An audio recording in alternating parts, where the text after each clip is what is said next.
না, এই ধরনের প্রথম বলে রাখি, এ ধরনের অনেকজন অনেক খবর ছড়াচ্ছে। তৃণমূলের পক্ষ থেকেও ছড়াচ্ছে, আবার অন্যজনেরাও ছড়াচ্ছে। ব্যাপারটা হচ্ছে, আইএসএফ এর রাজনীতি একটা মূল্যবোধের রাজনীতি করে।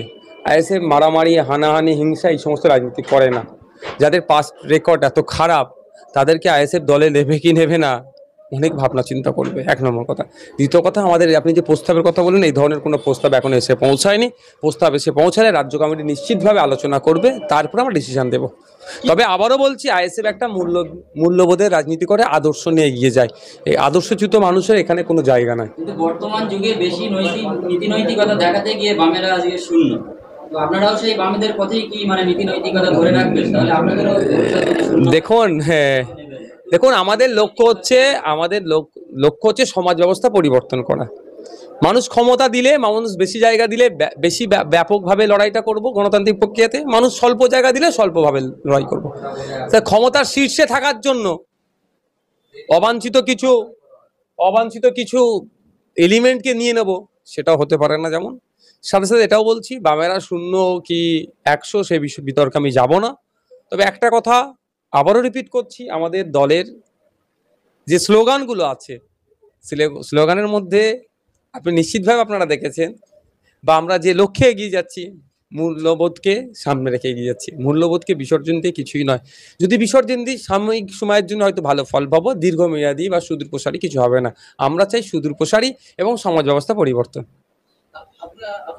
আমাদেরকে কিন্তু দুঃখের বিষয়, আমাদের উপরে যে হিংসা হয়েছিল, যে অত্যাচার হয়েছিল গণনা কেন্দ্রে, 90% কাজ করবো করলে ভালো তো। 100% নির্বাচিত জনপ্রতিনিধি গিয়েছেন, আর কয়েকজন দায়িত্বশীলও গিয়েছেন। ব্যাপারটা হচ্ছে, আমি প্রথম নির্বাচিত জনপ্রতিনিধিদের কাছে অনুরোধ করব, তারা কি কারণে গিয়েছেন তারা ব্যক্তিগতভাবে ভালোভাবে বলতে পারবে। তারপরেও বলছি, মানুষের ভোট নিয়ে মানুষকে অসম্মান করা কোনোভাবেই আমি বরদাস্ত করব না। আমি তাদেরকে বলছি, আবার আপনি মিডিয়ার মাধ্যমে বলছি, যারা মানুষের ভোট নিয়ে নির্বাচিত জনপ্রতিনিধি হয়েছেন, তাদের উদ্দেশ্যে বলবো, পদত্যাগ করে আপনার নতুন দল যেটা ভালো লেগেছে সেটা করুন।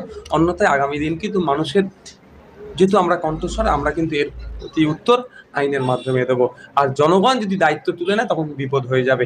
আর দ্বিতীয়, কিছু সংখ্যক মানুষ ভয়ের কাছে গিয়েছে, আবার স্বল্প কিছু মানুষ, যেটা খবর পাচ্ছি, তাদের কিছু ব্যক্তি স্বার্থ চরিতার্থের জন্য গিয়েছে। কারো কারো সম্পত্তি আছে, তারা দখল পাচ্ছিল না, এই সময় তৃণমূলের নামটা লিখিয়ে সম্পত্তিটা দখল করিয়ে নিয়ে যায়, সেই চেষ্টায় গিয়েছে।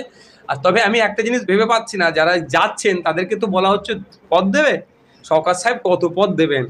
আরাবুল সাহেবের বেশি হয়ে যাচ্ছিল বলে, মানে পদ কম, লোক বেশি হয়ে যাচ্ছিল বলে আরাবুল সাহেবদেরকে দীর্ঘদিন মানুষের ভোট নিয়ে নির্বাচিত জনপ্রতিনিধি হয়েছেন, তাদের উদ্দেশ্যে বলবো, পদত্যাগ করে আপনার নতুন দল যেটা ভালো লেগেছে সেটা করুন। অন্যথায় আগামী দিন কিন্তু মানুষের, যেহেতু আমরা কণ্ঠস্বর, আমরা কিন্তু এর প্রতি উত্তর আইনের মাধ্যমে দেবো। আর জনগণ যদি দায়িত্ব তুলে নেয়, তখন বিপদ হয়ে যাবে। আর দ্বিতীয়, কিছু সংখ্যক মানুষ ভয়ের কাছে গিয়েছে, আবার স্বল্প কিছু মানুষ, যেটা খবর পাচ্ছি, তাদের কিছু ব্যক্তি স্বার্থ চরিতার্থের জন্য গিয়েছে। কারো কারো সম্পত্তি আছে, তারা দখল পাচ্ছিল না, এই সময় তৃণমূলের নামটা লিখিয়ে সম্পত্তিটা দখল করিয়ে নিয়ে যায়, সেই চেষ্টায় গিয়েছে।